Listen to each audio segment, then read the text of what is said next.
final test match at the Oval began in perfect conditions, with Australia already having retained the Ashes at Headingley, but everything for both sides to play for because England could square the series. The pitch looked an absolute beauty, very little grass on it, although it did seem that there may be a little bit more pace and bounce than in some of the earlier test matches in this series. Ian Chappell won the toss for Australia, a very, very good toss to win in this, his 30th test match as captain of Australia. England left out Jeff Arnold from their nominated list of 12 players. Australia, surprisingly, I thought, went in without Gary Gilmore and put Alan Turner up the top of the order with Rick McCOSKER. We join play now in the third over of the day. Chris Old is the bowler from the Vauxhall end and Alan Turner is the batsman.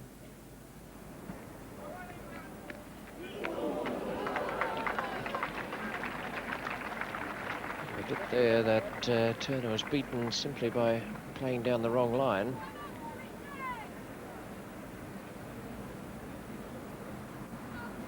Played outside it, in fact.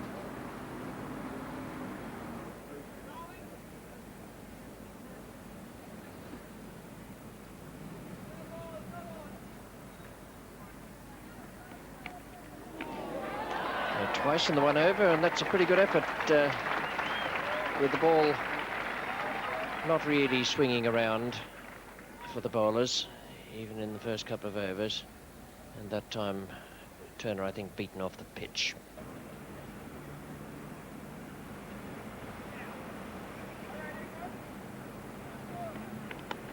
And he's out, caught for two. A good catch by David Steele of Chris Old's bowling. First blood to England and to Chris Old. Turner caught Steele, bowled Old for two. The first wicket goes down at 7.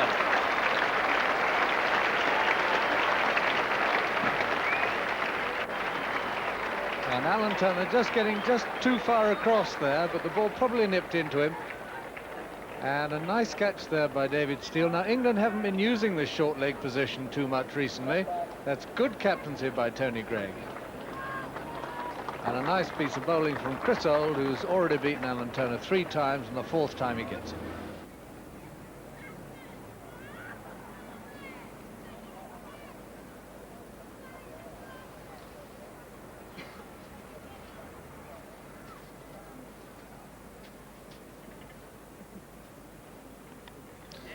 Nice little placement down the leg side by McCOSKER, running away for 4.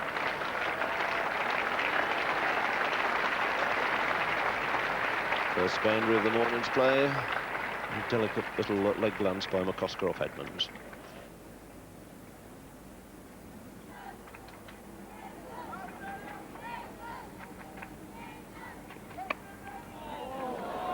Once again, that just coming back a shade, the inside edge, just drifting past the leg stump.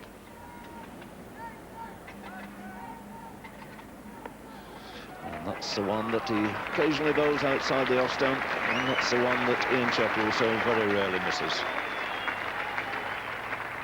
Put him away time after time at Headingley with that half volley pitching round about leg stump. He's really come to play the sweep shot exceedingly well. Boundary moves him on to 15.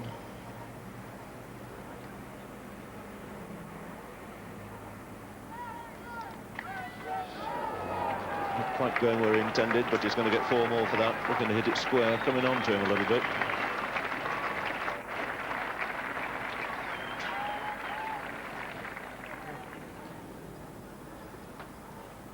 So, Edmonds to McCOSKER.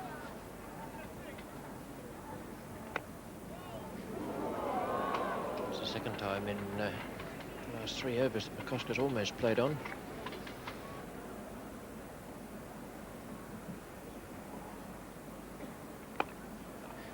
Neat stroke by McCOSKER. Bob was the fieldsman, but he'll take an easy 3. Just occasionally Edmonds strays down the leg side, as he did in the Headingley test match in the second innings when Ian Chappell played him so superbly.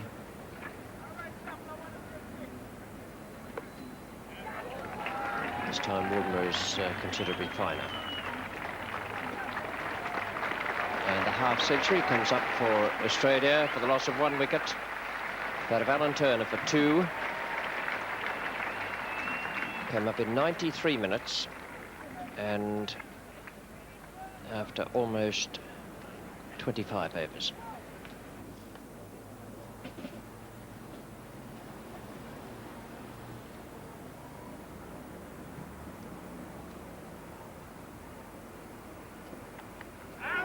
That's well bowled.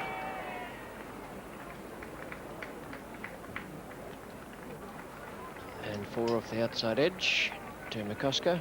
There's a half shout there for LBW. It flicked the pad on the way through as well. But I should think if that hadn't found the outside edge, it would have been absolutely plumb. Ball bounced away in front of the slips.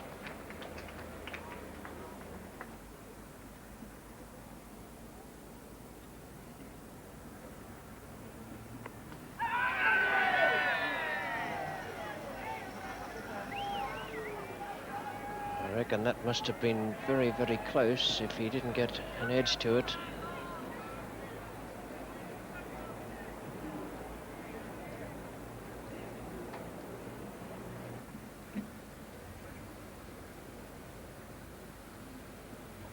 Oh, well bowled.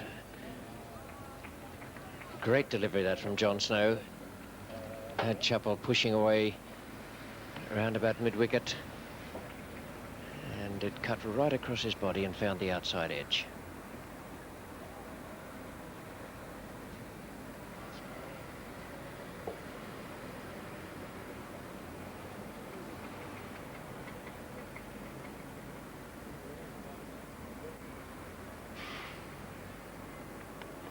Before runs, no chance of Wilmer cutting that off.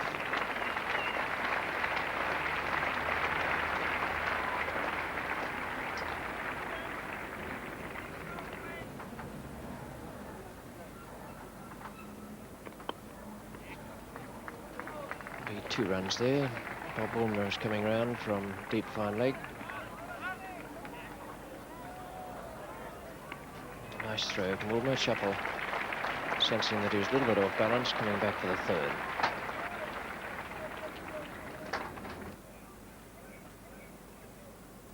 Old in the first over after lunch. And an edge by Ian Chappell for 4 runs. Thickish edge. Wasn't quite playing it as fine as that.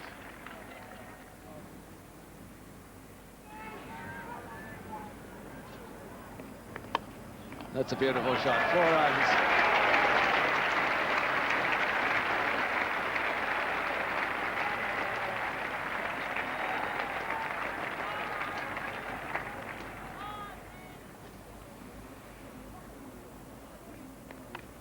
That's a delightful little cut.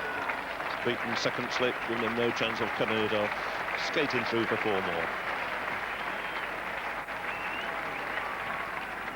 Scoring rate accelerating here since lunch. McCOSKER moving on to 49 with this boundary. Beautifully executed.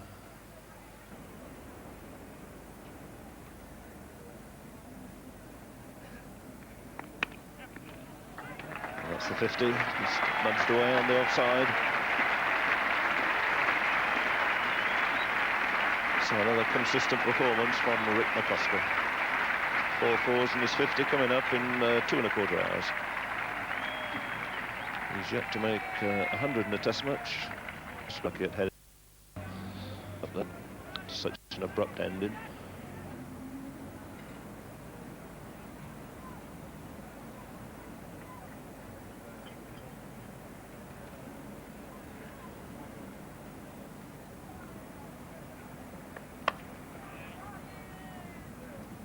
Greg at mid-on, he's one of 5 men there on the onside. This is how times have changed for the slow left-arm bowler.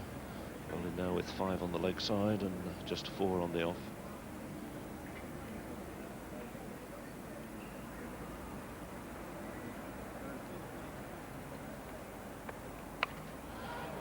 That's beautifully put away. Now he would chase and it's going to be in vain, running through for 4.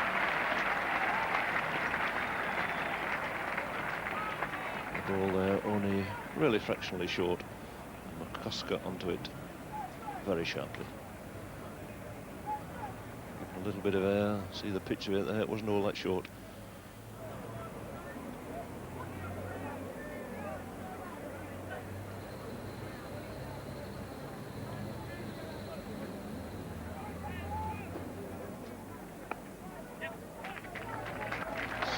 Pushed away by Chappell, bringing up the 100 for Australia.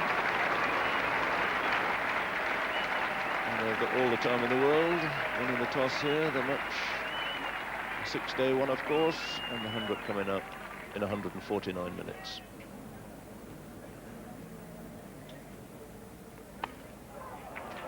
Well, that's got away all right. Cut it all the way to 4.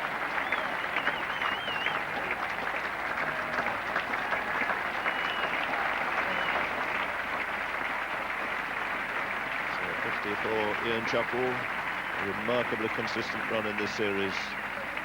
Hardly failed any time at all, going through to 50 out of 111, with McCOSKER on 56. Those runs have come in 133 minutes for Ian Chappell, and there's been 43 overs bowled.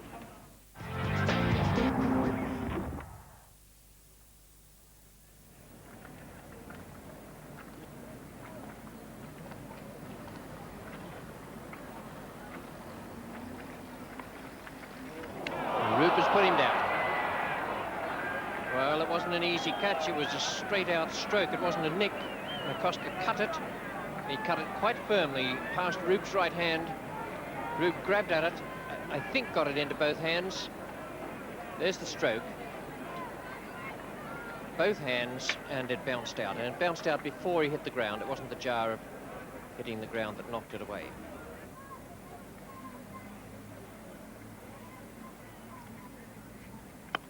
Oh, good shot. Slightly over-pitched. Chappell's onto it very quickly. Both these batsmen have been quick to take advantage of the slightly loose delivery today. Long periods of defence from both of them, and every time the bowlers stray just a little bit. And with Edmonds, it's generally down that leg side. Well, Underwood's asking there for LBW. The ball flew through to Roop. But I would say that if it's given runs, it came off the base of the bat. I don't think that was a chance. It was a good Yorker. Looked to be from here.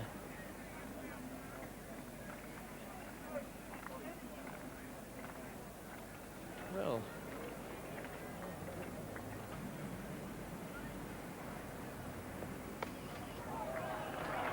Barry Woods, the fieldsman there, and they'll take possibly 4 run here.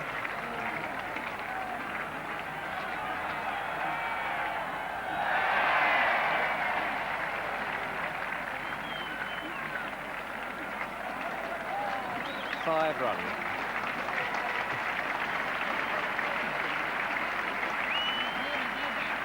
These really are very long boundaries here at the Oval.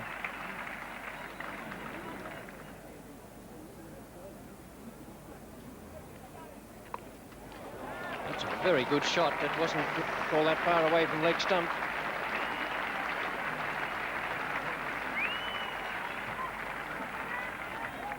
Well, what a fantastic sweeper Mr. Chappell's become, and that I think was leg stump. I doubt whether it was hardly down there at all.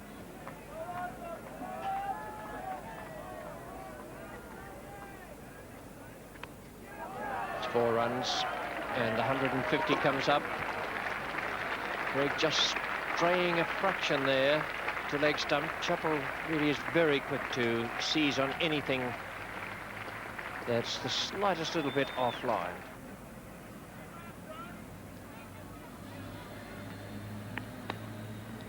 Good shot, tucked away nicely off the legs. McCOSKER going through for another boundary.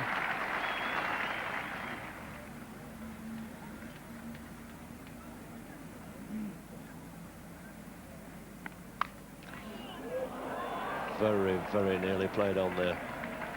Didn't even have time to try and knock that ball away. See how close that was.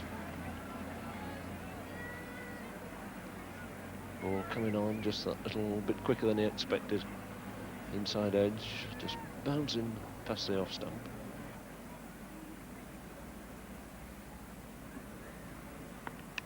Oh, it's a fine leg glance.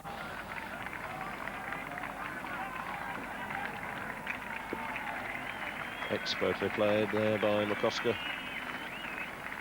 Off the middle of the bat, far enough away to give no chance.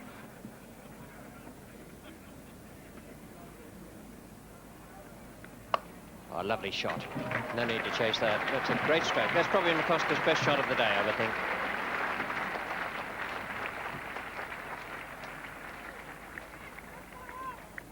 Not a fashionable player, but whenever there's anything loose there, then he hits it. He hit that on the up.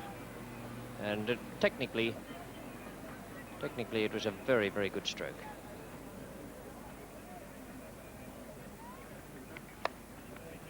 It's a good shot for 4 runs. That takes McCosker on to 99. It's his highest test score in England.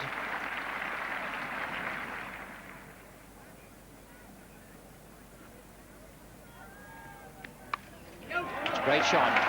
What a way to make your first test century. A glorious hook shot. Getting all the way past square leg. A splendid performance by Rick McCosker, his first 100 in Test cricket. A great moment for this young New South Wales player. Not the most fashionable player, not the prettiest, but my word, he's a great team man and a very, very good batsman. His 100 came up in 260 minutes, 12 fours.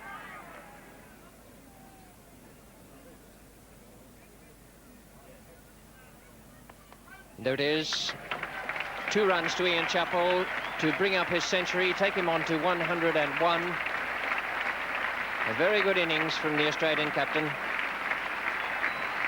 This pair, Chappell and McCosker, have played extremely well in adding 206 after the dismissal of Turner. His 100 came up in 246 minutes. He hit 1 5 and 8 fours.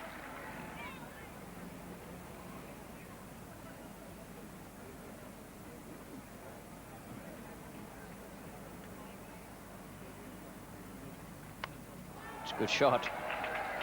It's off round about middle stump.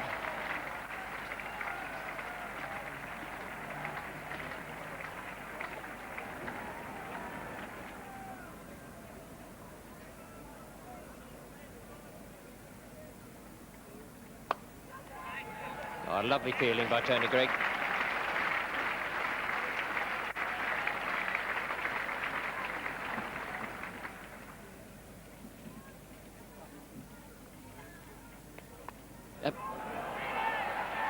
Safe. What a blow for England. A miscued sweep shot by Ian Chappell off the top edge. Allen not going for it. David Steele coming at it from fine leg about 30 yards away. Not certainly didn't impede Steele, but it was out of Steele's reach, so it doesn't go down as a chance, just as a miscued stroke.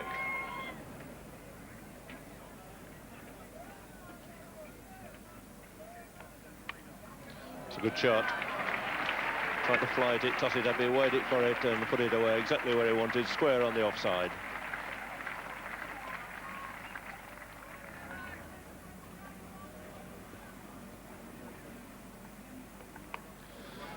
Middle that one, all right.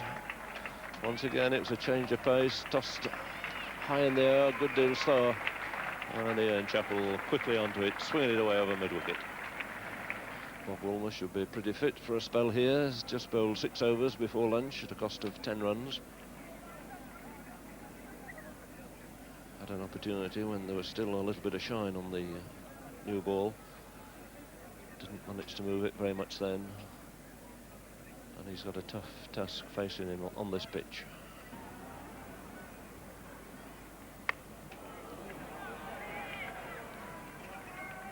Nearly skidded the first one through. McCosker playing something of a lazy shot.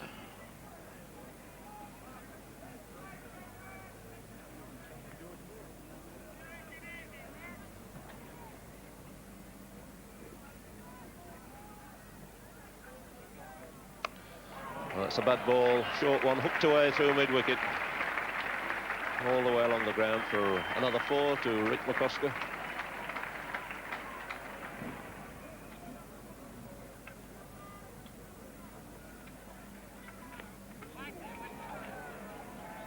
McCosker getting in a little bit of a tangle there with his feet, looking to try and clip it away through the onside.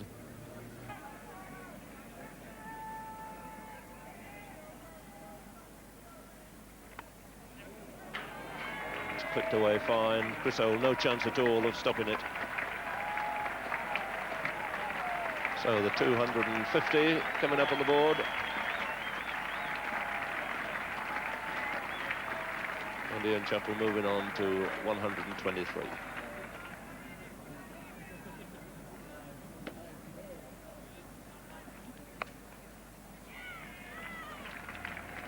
.250 partnership for Chappell and McCOSKER.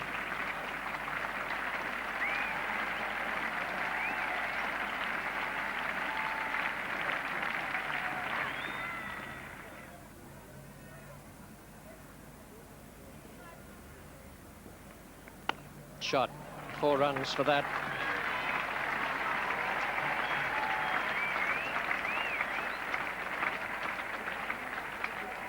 Chappell hasn't always had his timing quite right today. For a long period in the middle of his innings, he wasn't quite getting it right. But every so often, he gives the ball a fearful clout. That one was 4 from the moment it left the bat. Right up in the slot and split the field.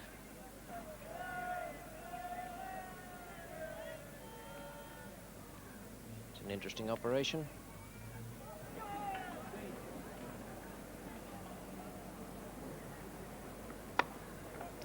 Good shot for 3 runs.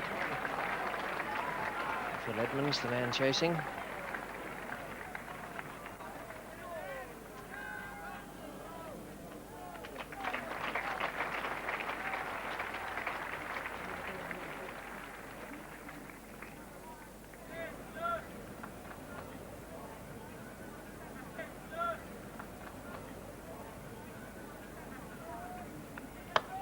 Struck him.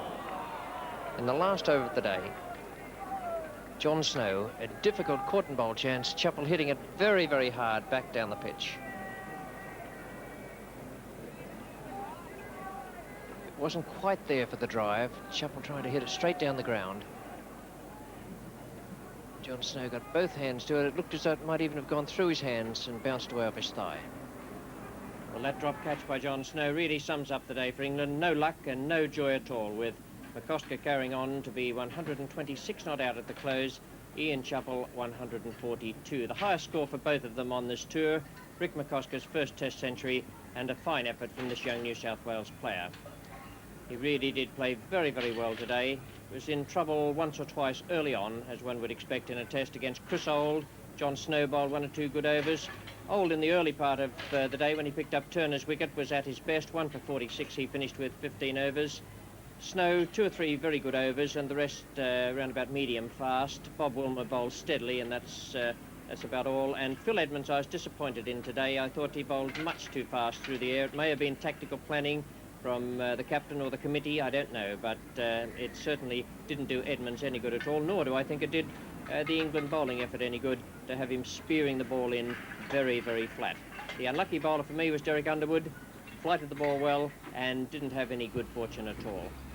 Well, a really good day for Australia, a 6-day Test match, and they couldn't possibly be in a better position. Perhaps they might have scored a fraction faster, but they were up round about 50 runs per 100 balls for most of the day. They finished round about that point, and Ian Chappell must be a very delighted man. The last time in an Anglo-Australian Test match that either side went through the day losing only 1 wicket was back in 1938 when Len Hutton and Maurice Leyland did it, and that turned out to be a record score. Well, McCOSKER and Chappell matched that today, and I should think that the Australian captain will be a very happy man in the dressing room, knowing he has 5 days to go, and the ball is turning a little bit. There'll be some joy there for Mallet as the game goes on, and no doubt for Edmonds and Underwood in the Australian second innings. But for the moment, Australia right on top.